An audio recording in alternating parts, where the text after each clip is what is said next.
Marcelo, ele é filósofo, mestre, professor, douto, escritor e veio aqui tentar me ensinar a pensar. Opa, vai ser de um trabalho duro, viu?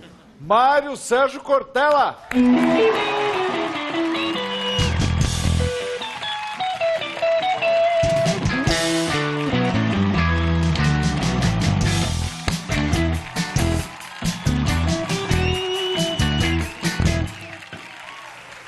Olha, fiquei curioso. Obrigado por vir, Mário. Obrigado. Mas antes eu preciso falar com o Traje. Por que escolheram esse tema? Fiquei curioso. A gente gosta dessa música. Legal. Você sabe que esse é um critério bom, viu? Qual? Gostar. Gostar. Maravilha. Você gosta do sobre programa? ciência. Eu gosto Ou bastante. veio sem critério? Gosta? Não, a gente não pode não ter critério na filosofia. Aliás, a filosofia é a área de que você procura cada vez mais a construção de critérios. Por isso, não é falta de critério, não, ao contrário até. E me explica qual é o trabalho de um filósofo? É tipo das 9 às 7 da noite fica pensando sobre a vida, depois volta a pensar em coisas como eu, por exemplo? Você sabe que o humor é uma parte da filosofia. É mesmo? Se você olha, Aristóteles escreveu obras em que ele trata do humor no sentido biológico, porque você sabe que a palavra humor está ligado à ideia de fluido. Uma Sim. pessoa com bom humor ou mau humor é aquela que teria fluidos no corpo que teria uma progressão boa. Portanto, Aristóteles, que também estudou biologia, era filho de médico, ele se dedicou no século IV a.C. a falar de humor. Tanto que ele tem livros, a arte dramática, tem livros sobre comédia. Mas quem mais estudou o humor foi um filósofo francês do século XIX, Bergson. chamado Bergson. Bergson, escreveu O Riso. Isso, O Riso, que é uma li. coisa maravilhosa, né, que vale, porque nós somos o único animal que ri. E a filosofia se interessa por isso. Você pode até fazer cócegas no animal e ele faz movimentos. Mas o riso, que é algo ligado à inteligência, isto é, aquilo que sai do meramente físico, a filosofia estuda também. Por isso, uma parte do que filósofos fazemos, eu entre eles, é ficar rindo. Ah, que maravilha. Mas ó, daqui uns 10 anos, se você ficar assim, pode ir trabalhar de Papai Noel em shopping. Você sabe que... Com essa cara aí, ó. Com essa Daqui cara. uns 10 anos eu espero estar com uma barriga menor. Ó, eu tô falando antes do camarim, né, Marcelo? Faz 2 anos que eu tô falando isso e tá só aumentando agora a minha. nada. Você prefere ser chamado de filósofo ou professor de filosofia? Você sabe que professor de filosofia é um termo menos pedante até. Dado que a palavra filósofo ela é um pouco arrogante. De maneira geral, até uns 10 anos, quem é professor de filosofia não gostava de ser chamado de filósofo. Mas por que é arrogante ser chamado de filósofo? Você não Porque quer como a palavra cara, filósofo entre nós tem o sentido de pensador, de sábio, ser chamado de filósofo significaria uma elevação muito superior ao que a gente precisaria. Por isso, uma parte daqueles que ensinam filosofia prefere ser chamado de professor de filosofia. No entanto, como eu disse, na última década, tanto se difundiu essa discussão que alguns de nós não nos incomodamos, entre aspas, e até como se chama alguém de sociólogo, alguém de artista, alguém de comediante, também ele pode ser chamado de filósofo sem tanta encrenca. Bom, se chamam Marcelo de comediante, pode chamar qualquer um de qualquer coisa. E me chamam de filósofo também, viu? Verdade. Você está me dizendo que o filósofo é um termo tipo mestre? Precisa ser muito tempo nisso, saber muito sobre isso para ser chamado de filósofo. Você tem vários idiomas que trabalham com essa ideia. A palavra filosofia, você sabe, é uma palavra de origem grega que significa amigo da sabedoria. Você pode usar isso, por exemplo, no sânscrito, com a expressão guru. Você pode utilizar, como é o nome que se dava a Siddhartha Gautama, o Buda, que significa o despertado, aquele que abriu os olhos para aquilo que deveria. A palavra intelectual também é utilizada nesse sentido. Agora, a palavra filosofia em si, para muita gente parece alguém que passa o dia com a cabeça nas nuvens. Aí, desse ponto de vista, não é verdade. Existe uma filosofia que lida com a indagação, com a questão da estética. Por exemplo, quando o Roger diz assim, eu toquei porque eu gosto, a gente começa a discutir o que é o gosto. Por que um gosta e outro não? O que é estética? Por exemplo, algumas pessoas podem apreciar alguma coisa. O que é outras estética? não. Para o Roger, nada. Não é? Veja o que ele passa no cabelo, o que ele faz no cabelo. Por exemplo, o que é o ultraje? O ultraje é uma brincadeira, o ultraje é uma ofensa, o ultraje é uma profanação. Você foi ultrajado por algo. E se o ultraje é a rigor, ele deixa de ser uma ofensa? Isto é, se ele vem bem vestido. Se ele diz eu me amo, o que é que isso significa? Significa narcisismo ou significa amor próprio? Não, então, venda de disco. No caso dele é venda de disco mesmo. Claro. Então, no caso dele é só... Você sabe que outra discussão que a filosofia faz é se fazer algo por dinheiro, isto é, brincando com a venda de discos, se ele é lícito ou não. Ou por que não fazê-lo? Ou será que a prostituição, por exemplo, quando você vende parte do teu tempo no corpo, ela acontece só quando você está na atividade sexual ou quando eu ensino? Uso o meu corpo docente. Você usa o teu corpo dramático. Você falou, você vai desculpar interromper, mas você falou em prostituição, eu tô com uma vontade. Pode entrar, só não repara bagunça.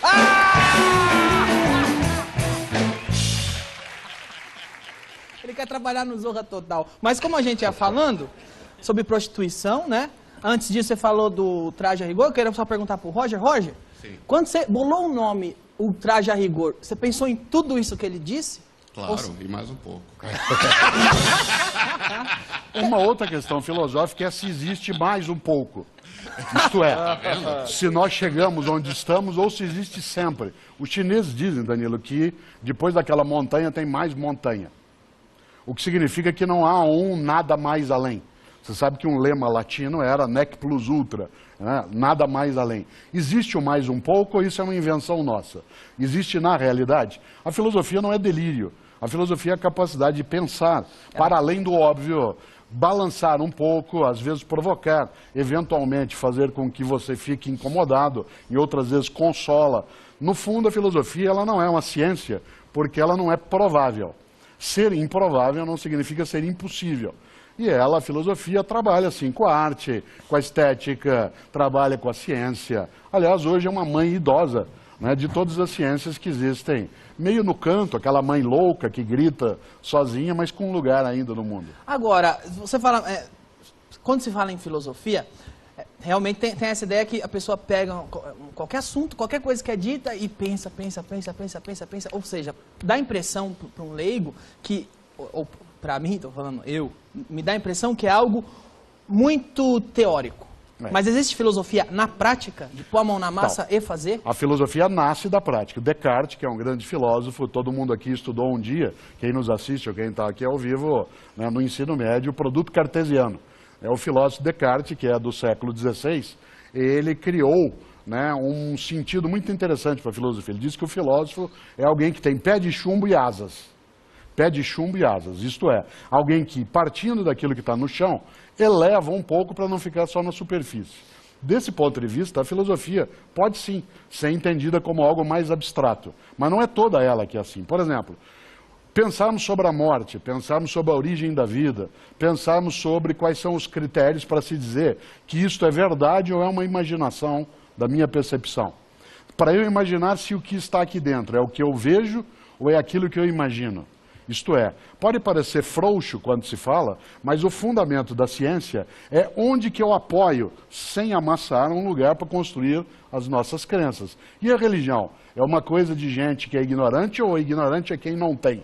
Política é uma coisa de idiota, ou idiota é quem não participa da política. Isto é, essas questões elas servem para nos balançar. E uma das coisas boas... Você vê, a plateia estava prestando atenção, falou em balançar, ele se manifesta. Não é balançar. Mas só uma coisa, então é meio discutir com você mesmo tudo, né? Discutir consigo mesmo, né, Marcelo? Chama-se refletir. Refletir. Fletir significa dobrar, por isso flexão. Né? Refletir é dobrar sobre si. Quando você está assistindo um programa de TV, está ouvindo uma música, está lendo um livro, quando você está estudando filosofia, você está refletindo, está se pensando. Guimarães Rosa dizia, por exemplo, o grande escritor e médico mineiro, que a gente vive muito em voz alta e a gente às vezes não se ouve. E, de vez em quando, a reflexão nos ajuda a não ter uma vida que seja automática, robótica, uma vida que seja frouxa, ou na qual a gente tem esperança sem sentido. É uma conversa onde não é falar sozinho, é falar e se escutar também. Sim, claro, porque falar sozinho às vezes é sinal de demência. Tanto é que foi isso com o Marcelo. Olha lá, Nem sempre. tirando ele, nós 5, geralmente. Você sabe que demente significa aquele que está fora da mente. Demente. Eventualmente, claro que às vezes a gente conversa sozinho sem abrir a boca. Sim, o exceto tempo em novela, ou em filmes, onde as pessoas, ao pensarem, elas mexem os lábios, né, de maneira geral, humanos que não estejam com algum problema costumam falar consigo mesmos ou mesmas. Às olhando... vezes até, em novela, até o humano que está com problema fala, o Dom Lázaro, Carlos Melão. Quem não lembra disso? Eu sou de sexo, eu tô fora do sexo, ninguém não transa com ninguém, não adianta. Você acha que eu percebo que a filosofia não é uma prioridade de brasileiro. Você acha isso também ou não? Ela vem sendo, ela não era tanto, ela já o foi. O Brasil sempre teve grandes pessoas nessa área. E o Brasil perdeu muito por isso? Perdeu bastante, porque o trabalho da filosofia não é construir prédios, não é mover usinas hidrelétricas, mas é, como eu disse antes, impedir que a gente tenha uma vida não refletida, robótica, automática, onde não haja a percepção da alegria, a capacidade, inclusive, de se pensar as coisas, e a retirada do ensino de filosofia, né, especialmente durante a ditadura militar de 1964 até 85, ela dificultou um pouco esse lugar. Você brincou na chamada do programa, né, e na minha entrada, que talvez aqui com o Marcelo, que eu viria para ensinar a pensar. Você sabe que pensar é um atributo atávico da nossa espécie. Você não ensina alguém a pensar, né, você já pensa. Eu achei que você ia falar, sabe que para você isso é impossível. Você sabe que nunca é tarde para aprender. Né? Se você disser que agora é tarde, eu diria que não. Então vamos mudar o nome. Você sabe que, de outro lado também, alguns dizem, mas a filosofia serve para ajudar a não pensar crítico. Nem sempre. O nazismo tinha seus filósofos, os preconceituosos têm os seus filósofos, os canalhas também têm a sua filosofia. Nem toda filosofia é boa, nem toda filosofia é ruim. Desse ponto de vista, ela é uma área, né, do nosso dia a dia que não pode ser delírio. O Roger quer falar alguma coisa, Roger? Não, eu já falei, mas vocês não ouviram. Agora eu te falo, você viu como é bom? Quando você fala uma coisa o cara não ouve, tá vendo? Mas eu tenho defeito.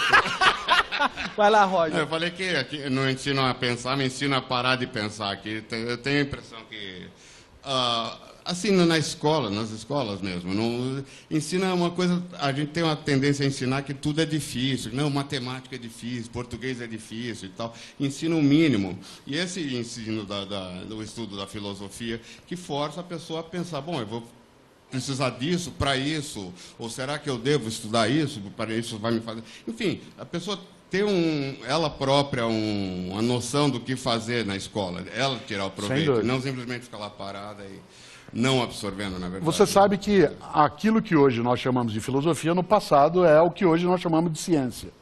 A filosofia nasceu como biologia, como física, nasceu como matemática.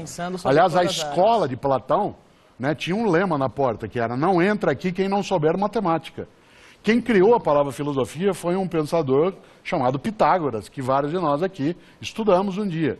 Por isso a filosofia, na origem, ela era o debruçar-se sobre o conhecimento. Assim que ela foi tendo alguma precisão, perdeu o nome de filosofia. E aí aquela área que ficou mais precisa virou física, química, biologia.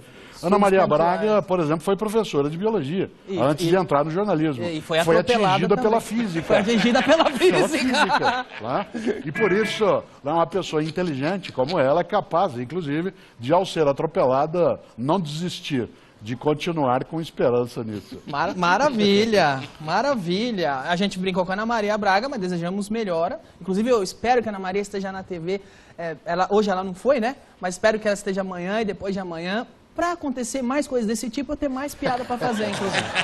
Eu tô aqui com um livro seu, chama Não Se Desespere, mas eu tô vendo que a capa do livro tem uma exclamação gigantesca aqui. Como é que eu leio isso? Não se desespere! É sobre o que o livro? O livro ele é o terceiro de uma trilogia que eu tenho pela Editora Voz. Esse é o meu 18º livro. Eu tenho alguns livros individuais, outros com outras pessoas. Eu tenho um primeiro de provocação filosófica chamado Não Espere pelo Epitáfio. Lembra do Epitáfio dos Titãs? Eu devia ter amado mais, sonhado mais. Eu estava tocando no rádio do táxi que eu vim para cá. Agora que você veio. Juro. Então, e aí o livro chama Não Espere pelo Epitáfio. O segundo chama Não Nascemos Prontos. E agora saiu, para fechar a trilogia, o Não Se Desespere, que são 31 provocações filosóficas sobre vida, ética, morte, religião, política, formação de crianças. Tem algum exemplo aqui para a gente... Por exemplo, ética não é cosmética.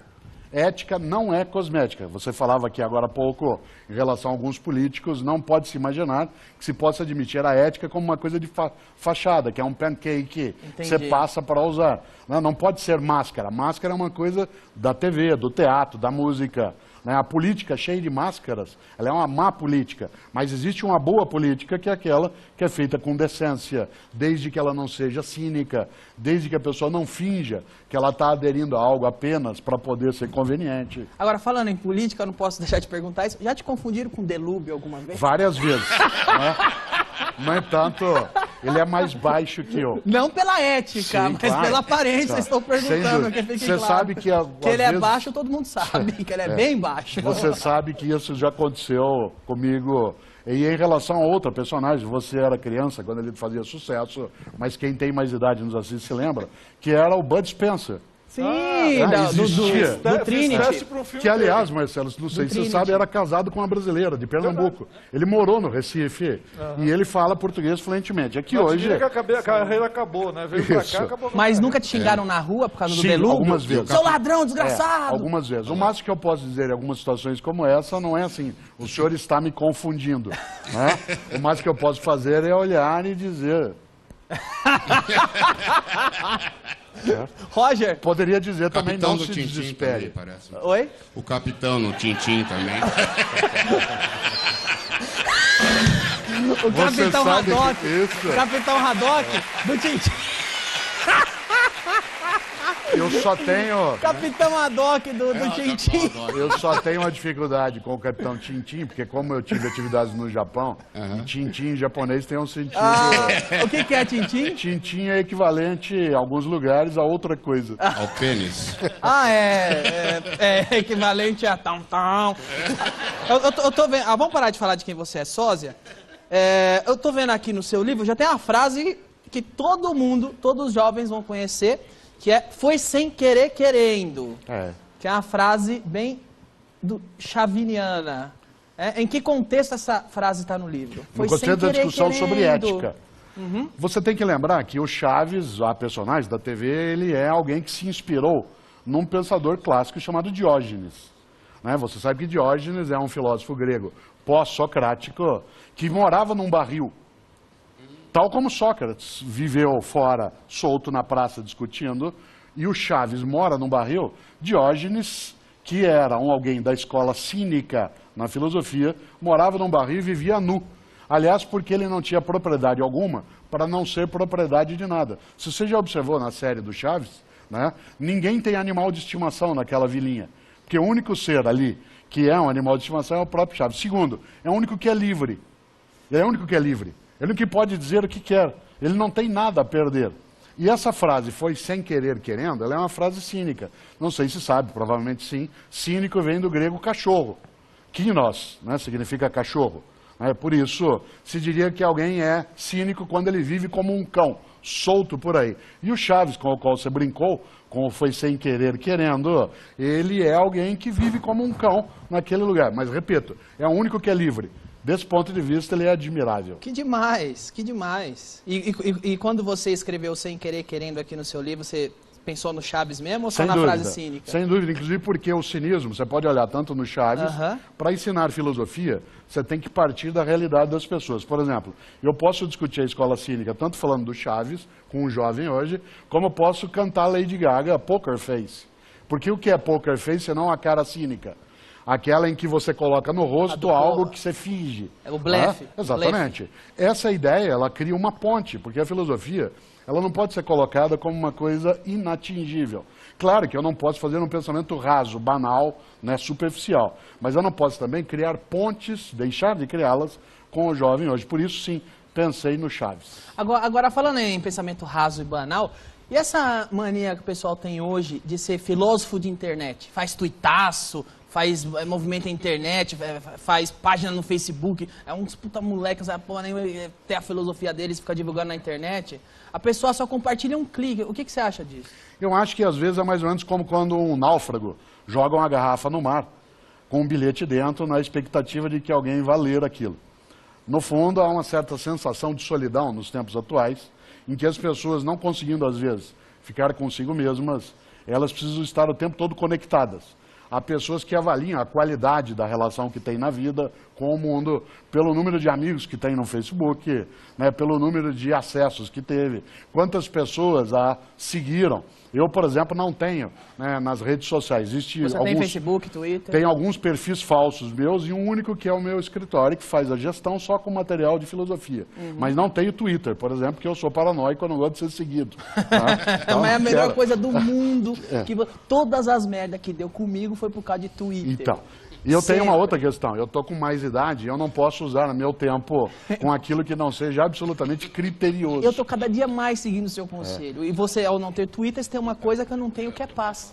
Sim. Não é? Eu tenho paz externa, não necessariamente interna. Senão não seria da aula de filosofia. Agora, você acha que a internet, a forma como se divulga muito pensamento, é um fast food de pensamento, no Facebook divulga linhas de... Até filósofos, você citou aqui, o cara põe uma imagem de um cachorrinho com a frase do filósofo embaixo. Você acha que isso diminuiu a capacidade de refletir do usuário da internet ou não? Ela tem uma dupla faceta. Primeiro que tem muita gente que diz que navega na internet, não é verdade. A maior parte naufraga, não navega. Né? Porque para você navegar, você tem que saber para onde você está indo. E há pessoas que elas vão abrindo. E a maioria naufraga com mastro em riste. Mas... Sem dúvida. Não necessariamente desse modo, mas eventualmente. Né? Se você observa, a internet ela é um poderosíssimo meio de acesso à informação. Mas a gente não deve confundir informação com conhecimento. Por exemplo, comer bem não é comer muito. Comer bem é comer de forma selecionada. A internet ela é insubstituível hoje para o acesso à informação. Mas você também tem informações que, se você não tem critério, você entra em desespero. Por exemplo, eu estou agora na internet e estou sabendo quanto ganha um jogador de hóquei no Canadá, que uma mulher teve quadrigêmeos no Nepal, que caiu um koala dentro de uma parte, né, do mundo australiano. E o que se faz com essa informação? Quando você tem critério, isto é, você sabe para onde você quer seguir, aí você acha. Nesse livro eu cito um grande professor de matemática, muita gente não sabe que ele era professor de matemática, que é o Lewis Carroll, que escreveu Alice no País das Maravilhas. Eu não vi o filme do Tim Burton, mas li o livro dezenas de vezes. Lewis Carroll se chamava Charles Dodgson. Né? Ele era um professor de matemática que resolveu contar uma história, e é com ela que eu fecho um pouco isso que você estava levantando. Né? Alice está perdida naquele lugar, não sabe onde está. Aliás, é assim que começa o filme Matrix. Sim, inclusive tem o coelho tatuado. Sim, e aliás, a frase no computador do Keanu Reeves, que é Follow the White Rabbit. Siga, né? O coelho. Exatamente. Aí pisca e ele vai atrás. Olha, pois bem, ali se encontra um coelho, ali o que está perdido, e ela encontra também um gato. O gato aparece duas vezes. Na segunda que tem a grande questão filosófica. Ela não sabe onde está, ela vê o gato no alto da árvore, vira para ele e fala assim, o senhor pode me ajudar? O gato fala, claro. Ela fez uma pergunta ótima. Para onde vai essa estrada? Ele fez a grande pergunta da vida, que é, para onde você quer ir? Ela falou assim, eu não sei, eu estou perdida. Ele disse, para quem não sabe para onde vai, qualquer caminho serve. Para quem não sabe para onde vai, qualquer caminho serve. Desse ponto de vista, a internet ajuda imensamente. Desde que você tenha clareza do para onde você vai. Mas a internet dá muita informação errada também. Sim, claro. Uma coisa que... Wikipedia, qualquer pesquisa que eu vou fazer cai no Wikipedia. É a coisa mais mentirosa que tem. Pra ter ideia... Nem sempre. Pra você ter ideia, outro dia eu entrei lá no meu verbete, tava Danilo Gentili. Eu entrei lá, o cara escreveu que o meu nome era Danilo Gentili Cardoso de Almeida Souza. Aí eu fui lá e mudei. Porque meu nome é Danilo Gentili... Júnior! Continua, por favor. Isso, o meu nome é esse, é Danilo Gentili Júnior. Eu mudei, aí o cara pegou e mudou. Aí eu falei, olha, meu nome não é esse. Aí eu peguei meu RG, escaneei, mandei pro dono do verbete. E ele pegou e falou, dane-se, seu nome é Danilo E ficou lá, meu nome.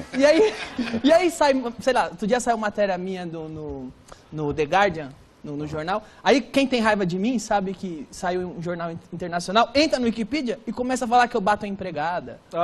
E eu vou mudar e não pode mudar. Então, você não acha que a internet monopoliza muito informação e as pessoas têm acesso à informação errada? Também podem ter. Por exemplo, você entrar na internet agora... Ela tem uma credibilidade que talvez ela não mereça. Ela é limitada. Você vai entrar, por exemplo, dia 23 de abril é dia de São Jorge.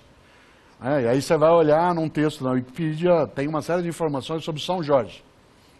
Mas não tem uma que é decisiva, que é a origem da ideia. Porque hoje, na mitologia nórdica, né, de escandinavos, de noruegueses, etc., é o dia de um herói que enfrentava dragões, chamado Siegfried, que Wagner fez, inclusive, ópera em torno dessa questão. Pois bem, essa não aparece, quer dizer, é uma limitação. Por outro lado, ela oferece coisas boas. O meu perfil, né, minha identidade no Wikipedia, ela está equivocada, ela já está ultrapassada há 6 anos, e eu tento alterar e não consigo, ela volta, né, para onde ela era.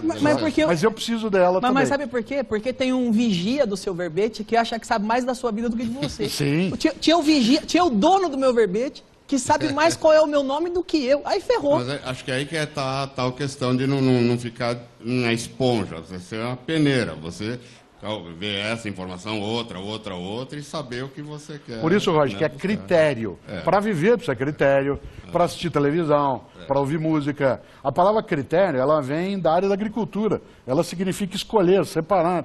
Separar o feijão da pedra, o arroz da palha, o joio do trigo. Criterion. Se você não tem critério, você vive de forma dominada, automática. Perfeito. Isso vale para tudo. Por isso, no livro Não Se Desespere, a ideia é trabalhar algumas reflexões, 31 delas, que nos ajudem não a ter critérios, que seria arrogante, mas a pensar nos critérios que a gente deveria ter. Perfeito. Você já foi monge, quase? Eu vivi 3 anos num convento da Ordem Carmelitana Descalço, dos 18 aos 20, 18, 19 e 20. Aqui no Brasil? Aqui no Brasil, na Vinha Anguera, quilômetro 18,5. Eu queria fazer uma experiência religiosa intensa, a fiz, Quando? saí. Qual foi o ano? 73, 74, 75. Você não tinha nascido ainda, não. Né? Nem era chamado de júnior. Graças a Deus! Que demais! E essa experiência foi decisiva para a minha formação. Quando eu tive 21 anos, que eu terminei a universidade, que eu fiz filosofia, eu fui dar aula, me chamaram, e na sequência entrei para dar aulas na PUC São Paulo, da qual eu sou professor titular, e na qual eu fiquei ensinando 35 anos. Uau. Mas eu comecei a dar aula na universidade com 22 anos, o que hoje seria uma temeridade, né, fazer isso, né, e isso ajudou bastante. Tudo isso para o cara que é o dono do seu verbete no Wikipédia escrever o que quiser e saber mais do que você sobre sua própria vida. Mas de compensação eu posso falar sobre ele aqui. Chupa!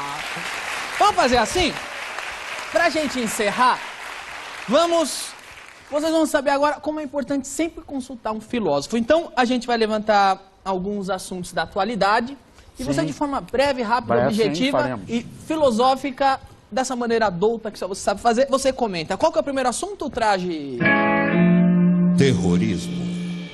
Terrorismo é uma violência inaceitável porque ela é algo escondido, não declarado e, portanto, é abominável, algo nojento de qualquer lugar que Esse vier. de Boston. Isso é inacreditável, porque isso é, além de tudo, uma covardia. O terrorista é sempre covarde, o que nem sempre acontece com o soldado. E é totalmente sábio, porque era uma maratona, só tinha civil correndo, tinha criança assistindo. E para fazer uma coisa absolutamente desnecessária e, portanto, maravilhosa, que é correr. E quando o jornalista brasileiro, só porque é anti-americaninho, ainda tenta defender o terrorista que jogou uma bomba nos Estados Unidos?